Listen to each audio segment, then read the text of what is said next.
Bueno, nosotros les vamos a presentar lo que es el complejo de mayor de histocompatibilidad de clase 1. Y nuestro equipo está conformado por mi compañero Martínez Ávila José Gael, Muñoz Ponce Lisset y Napatilitla Mendoza Dulce Guadalupe y yo, su servidora Campos García Daniel Nisayet. El contenido que vamos a ver a continuación es la introducción, la estructura del CMH, que es la clase 1, la función, la importancia clínica y las conclusiones.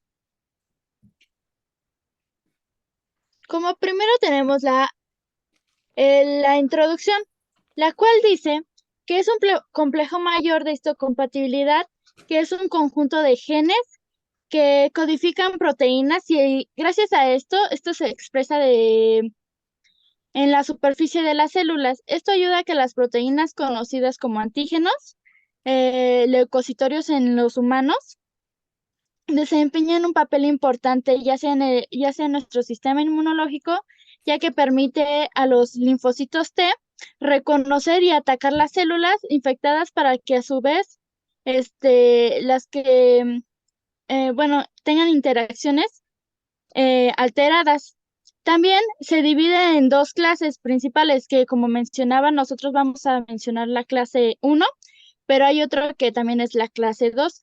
Y las proteínas de la clase 1 se expresan en todas las células neu- em, nucleadas del cuerpo, mientras que las proteínas de clase 2 se expresan solo en las células presentadoras de antígenos. Bueno, ahora yo les voy a hablar sobre la estructura.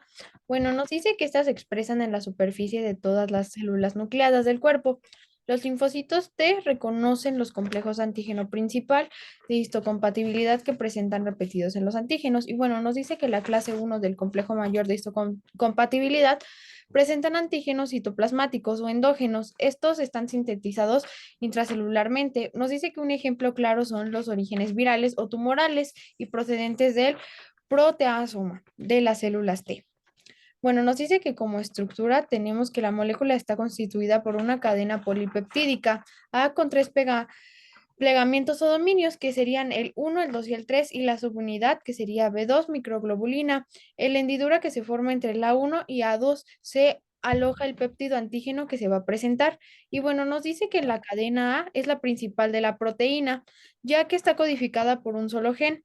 Nos dice que la cadena B2, que es la microglobulina, es una cadena menor que está codificada por un gen independiente. Y bueno, los péptidos, que es un fragmento de proteína que se presenta en la superficie de la célula. Y nos dice que la cadena se une al péptido, que es un fragmento de proteína que se ha procesado del interior de la célula. Bueno, nos dice que la cadena B2 microglobulina se une a la cadena para formar el complejo de antígeno principal. Y bueno, como vemos en la imagen, arriba entre el A1 y A2 se forma la hendidura de unión del péptido, que fue con lo que se les mencioné antes. Del lado derecho vemos cómo está el péptido, el sitio de unión a la CD8 y cómo está la región transmembranaria. Y bueno, ahí podemos visualizarlo.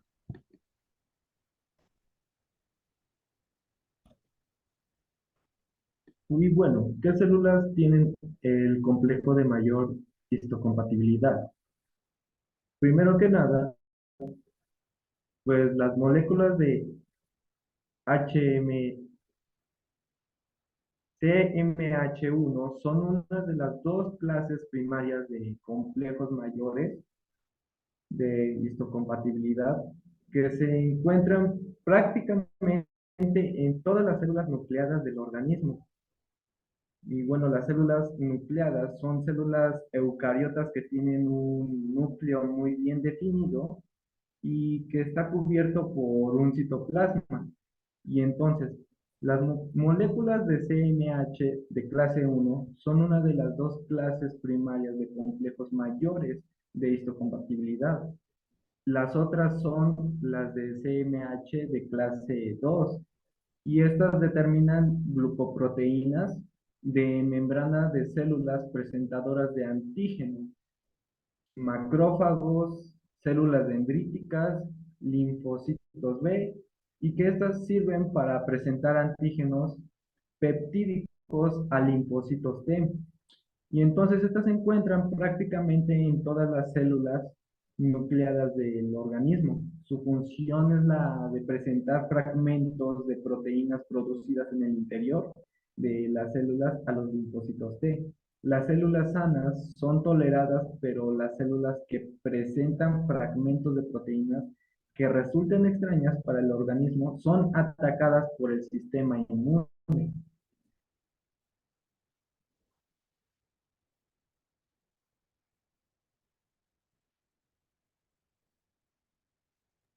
Y bueno, yo les hablaré sobre la importancia clínica. Y bueno, en este caso, cabe recalcar que, bueno, es importante el trasplante de órganos, ya que pues es demasiado fundamental para el proceso de aceptación y el rechazo de órganos, bueno, ya sea trasplantados. Y bueno, la incompatibilidad entre esto y el donante y el receptor, bueno, puede desencadenar una respuesta inmunológica que resulta en el rechazo del órgano trasplantado.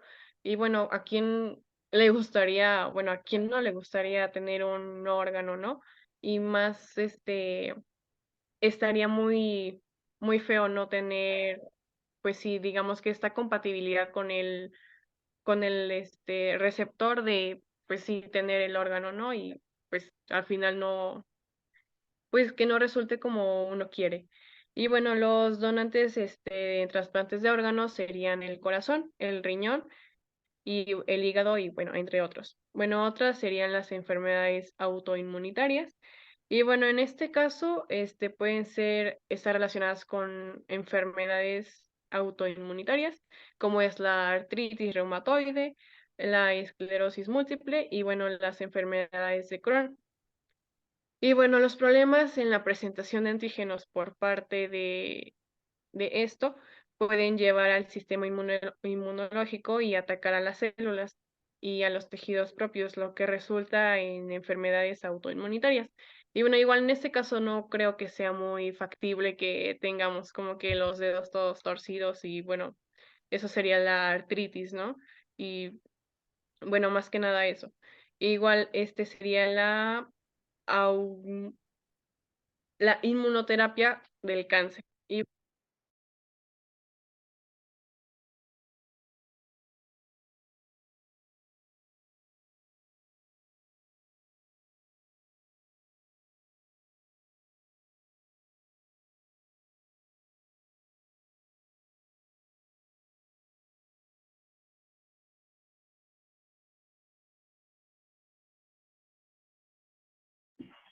Bueno, mientras mi compañera retoma su conexión, yo les voy a hablar sobre el ejemplo. Bueno, yo les voy a poner como un ejemplo cuando nosotros nos infectamos de gripa. Y nos dice que cuando nosotros nos infectamos de gripa, el virus comienza, o sea, comienza como un virus al inicio.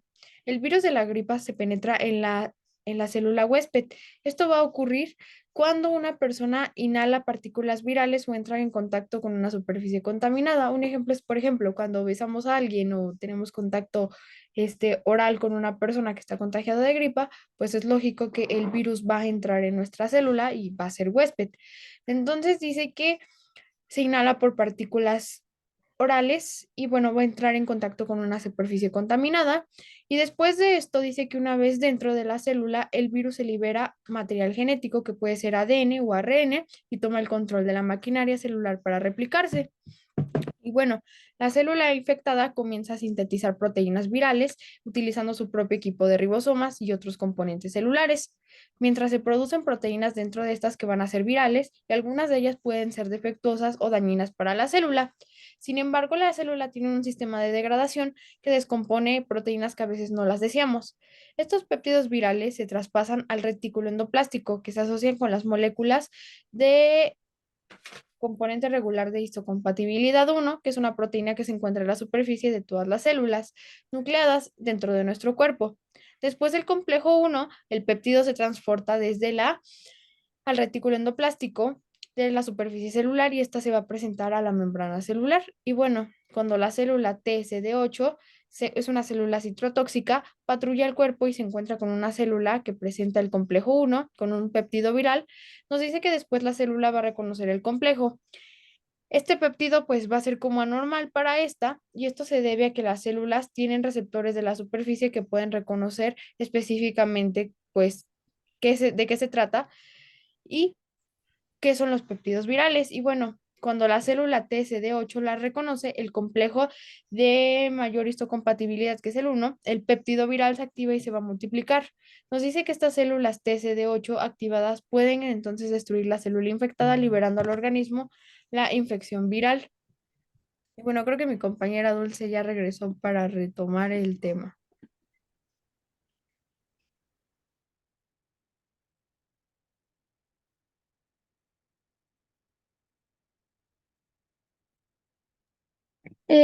Creo que tienes el audio apagado. ¿Ya?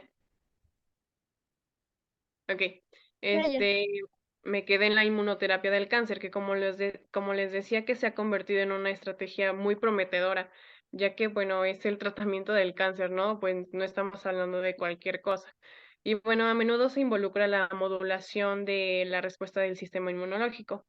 Y bueno, al paso del tiempo, igual los investigadores han desarrollado terapias, que mejoran la presentación de antígenos tumorales. Y bueno, estas permiten que las células T citotóxicas, ataquen específicamente a la célula cancerígena. Y bueno, igual a nadie le gustaría tener cáncer, ¿no? Siento que es como que mm, tiene demasiada importancia en esos aspectos, porque siento que ayudaría muchísimo a las personas a, ya sea no tener cáncer o incluso a la artritis, ¿no? Y bueno, demasiado bueno para el trasplante de órganos, ya que ayudaríamos a demasiada gente.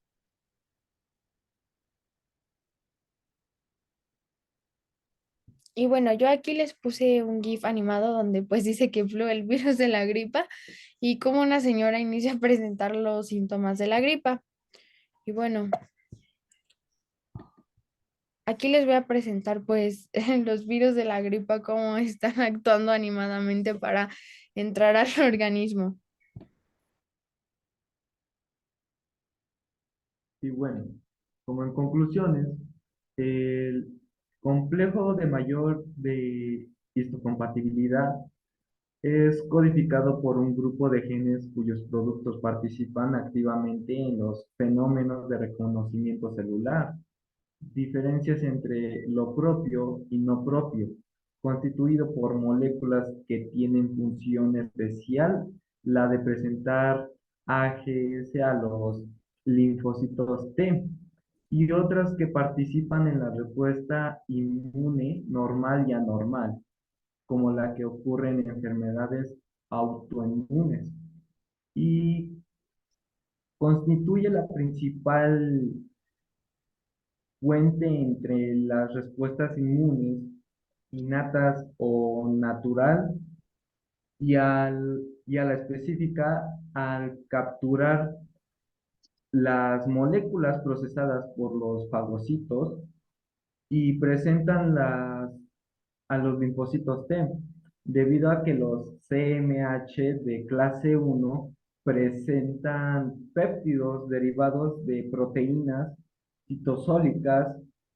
La vía de presentación de CMH2 con frecuencia se denomina vía citosólica o vía endógena. También algo importante que estaba investigando es que con anterioridad, para que probar esto de que tuviera compatibilidad, se hacía antes en ratones. Entonces, ellos lo que hacían era implantar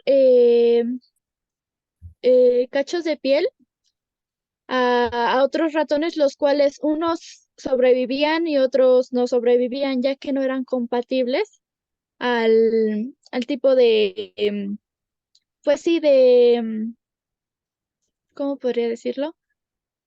De, de su epidermis.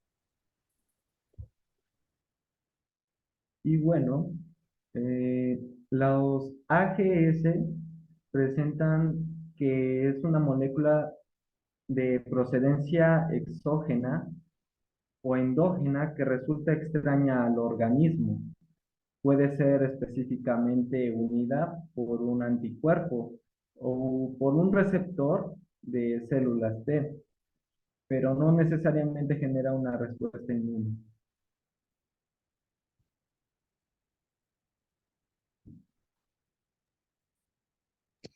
Y Y bueno, esto sería todo por nuestra parte y muchas gracias por su atención.